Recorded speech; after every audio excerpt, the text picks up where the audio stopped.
All right, here we go into curve sketching. What's the point of curve sketching? Well, basically, we want to be able to draw a rough sketch of graphs of polynomials, trig functions, rational functions, all the types of functions we've seen before that are really difficult to draw without the use of a graphing calculator or software. So you might say, well, if I've got a graphing calculator or software, why do I need to be able to curve sketch by hand? As I put in quotes here, I've always thought of curve sketching as a great review of where you've been. And I mean all the way down through like pre-algebra, all the way up through calculus. So think of this as a way to put everything together in one final awesome burst of check out all the math I know. All right, so that's the purpose of it. So I start out when I do any curve sketching problem first by doing what I call the pre-calculus section. That would be finding your x-intercepts, your y-intercepts, finding any, well, I guess from there, any other random points that we might need. We'll see that at the end. So there's not much to do, vertical asymptotes, horizontal asymptotes, so all the pre-calculus stuff. So I start out always by factoring if I can. So here I factor out the GCF, that's going to give me x squared minus 12. And that's kind of strange. I get it. And we'll see why in a second. Your x-intercept, that always happens along here where y equals 0. So we set this equal to 0. Now one x-intercept pops right out, right? It's at x equals 0. That's not bad. But the other one's going to come from x squared minus 12 equaling 0.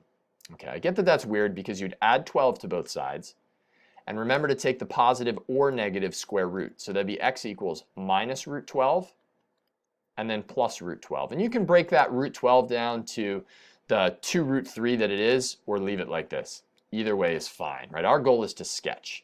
So here are our x-intercepts, 0, 0, negative root 12, 0, and root 12, 0. So I'm going to plot those now. Don't wait to plot things. Plot them as they come about. And hopefully your teacher, by the way, will give you a list of the things that you have to plot, and you won't have to remember all the things to do. I'm going to do it from the perspective of the hardest type of teacher, which would be you got to just chug through all this stuff on your own. I usually give my kids, like I said, a list of what it is they have to do. So 0, 0 is a point. Boom, right there. Okay. Negative root 12, that's an x-intercept. So that's the point negative root 12, 0. So negative root 12, 0. It's not quite negative 4. It's between negative 3 and negative 4, but closer to, slightly to negative 3, just like that. And then root 12, again, closer to positive 3 than it is to 4. There we have it. The goal here again is to find a rough sketch of a graph, not an exact sketch. So we don't really care about the exact values unless your teacher does. Always make sure to take, what I'm going over with you and say, well, my teacher wants a little more specific. Cool. Then use my reasoning and go to the specifics your teacher wants. A y-intercept always happens when x equals 0, right? Because that's along the y-axis. I should write here, then x-intercept happens when y equals 0 along the x-axis. So we plug in x equals 0. Well, you can do that right away. 0 cubed minus 12 times 0 equals 0. So your y-intercept is at 0. That's not bad. We actually could have expected that since we had an x-intercept already there. So no information gained, but none lost. Then you look for vertical asymptotes. So vertical asymptote, that's going to be if your denominator equals 0, but the numerator does not. Right? Well, there's no denominator except for 1, so that does not apply. So there's no vertical asymptote here. Cool, no worries. So then we go next. Let's build up the horizontal asymptote. Horizontal asymptote is always looking at the end behavior. To figure this out, so I'll call it the horizontal, or could be a slant asymptote as well. More on that down the road. You take the limit as x goes to infinity and negative infinity. So we're going to take that of x cubed minus 12x, and that equals, well, that's going to infinity and fast, right? And that'll be important at least because that tells you your end behavior, because the limit as x goes to negative infinity of x cubed minus 12x, that's actually going to go to negative infinity, right? So that tells us that the curve's going down and to the left. You can think of that as end behavior. How did I get that negative infinity? Check out your infinite limits, right, from chapter 1 in this course, or just look at this. I'm plugging in negative infinity into something cubed, and that gets me negative infinity. And that's pretty much it for the pre-calculus, your x and y intercept, any kind of asymptotes, and that's really pretty much all I look for. And again, if your teacher wants you looking for other specifics, fine. Make sure to find what it is that he or she wants you to find. Okay, so now we're going to go into the calculus side of things. So I'm going to box this off as the pre-calculus part. Whoop. So I'll start down here. The calculus side of things starts with the first derivative. Well, that would be y prime, and that's equal to 3x squared minus 12. Okay, so what I'm going to do with this here is I'm going to look for critical numbers. From the first derivative, we now know that we can figure out where a curve is increasing, decreasing, where it's got a relative max or relative min. Those are important things. So we're now going to take our calculus skills and apply them. I set it equal to 0, and I guess I could do this just by solving. I add 12. I'll get 3x squared equals 12, and so x squared equals 4. And from there, you're going to get two critical numbers here. X equals negative 2, and x equals positive 2. So those are two critical numbers. Now, we're going to want to plug those into the original function eventually to figure out what those values are. And we know that we have horizontal tangents there, but to figure out truly what's going on in that space, why don't we write out our sign chart? Again, notice we're doing a lot of the same stuff that we've been doing. And you know what I'm going to do? I'm going to take that sign chart and I'm going to put it off to the side here. And you'll see why in a second. I'm going to put both the y prime and y double prime sign charts together. And I think you'll thank me later as to why I'm doing that. Okay, so let's check it out. You've got negative 2 and 2. Those are your critical numbers. This is y prime that we're looking at, and it's going to describe what's going on y, of course. So let's plug in a number into our derivative that is less than negative 2, negative 42,000. Squared is positive times 3 is going to be much more than minus 12. It's going to be positive. So that means that y is increasing on the interval negative infinity to negative 2. Then, from negative 2 to 2, we'll plug in 0. That's 0 minus 12 is a negative number, so y is decreasing on that interval. Sweet. And then, we're going to plug in a number more than 2, 52. I don't know. Squared is something big, times 3, bigger, minus 12, still positive. So that's going to be increasing on y. So we haven't done anything different here. I want to kind of point out, this is nothing new. You know how to do all of this. One thing to note is that we're going to have a maximum, since we have the derivative going from positive to negative at negative 2.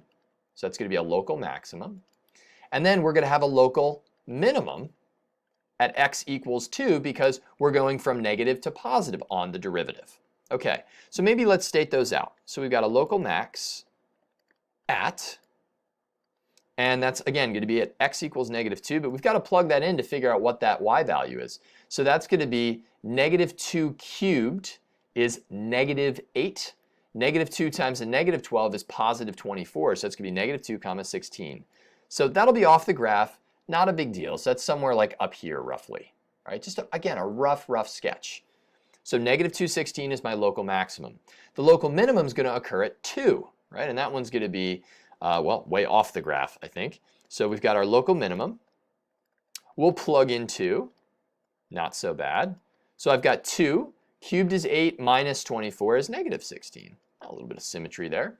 So we've got it at 2, and I'll put it roughly right down here. All right, so right away, I mean, the graph's going up, down, and then coming back up. But I want to show you a little bit more. I do, just so that you're in good shape on how we can use all the pieces here of information. So next, we'll go over y double prime, and I guess I'll do that right up here. So y double prime is equal to the derivative of the first derivative. That'll be 6x. That's not bad at all. So we can find points of inflection from this. So we set 6x equal to 0. X is equal to 0 as a possible point of inflection.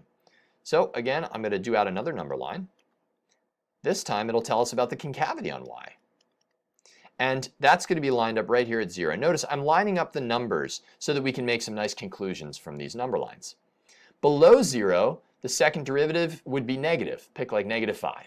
I'll give you a negative number. So y is concave down. So concave down on that interval. And then we're going to be concave up for any value greater than 0. That's because if you pick like 30 times 6, it's a positive number. Sweet. All right. You got this, right? It seems like a lot, but again, all of these pieces are things that you know how to do. It's a review. So we're going to be concave up. So let's figure out what's going on here. So first of all, we've got a point of inflection at 0 since the concavity changes, y double prime changes signs. And so we know that we've got a POI, point of inflection, at the x value 0. And if I plug that into this function, I'll also get a y value of 0. So that's right here. That's your point of inflection. I'll just color that right there. So how do we use all this information to then sketch it? You can kind of see the sketch come to life here. You see what it's going to be just from experience. But in my experience, I like to follow these number lines to tell us what to do. And they're going to tell us exactly how to move in pieces. So I look at these as almost like train stops. So from negative infinity to negative 2 is the first number where there's a change of either increasing, decreasing, or concavity. So from negative infinity to negative 2, I'm increasing and concave down. So that's here, increasing.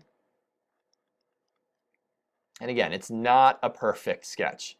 And concave down, just like that. So there's my increasing and concave down, right? Just like that. Then from negative 2 to 2, we'll be decreasing. But we're going to stop at 0 and consider stuff. So we're going to be decreasing and concave down from negative 2 to 0. So now we flip around. We've got a max here, decreasing and concave down. And right at this point, that's where our concavity starts to change, because we switch to concave up and decreasing on this interval. So I'm going to keep going. And it's just barely concave up, it's starting to bend around just like that. So now I've got a relative minimum at 2. So I stop and I consider both charts and I think, okay, from 2 on, I'm increasing and concave up. And that's for the rest of the curve. And if you plot it into a graphing calculator or graphing software, you'll get something that looks like that. Isn't that beautiful? So that's it for curve sketching. You go in pieces. It takes a while to do, but all of the ingredients are things that you know how to do.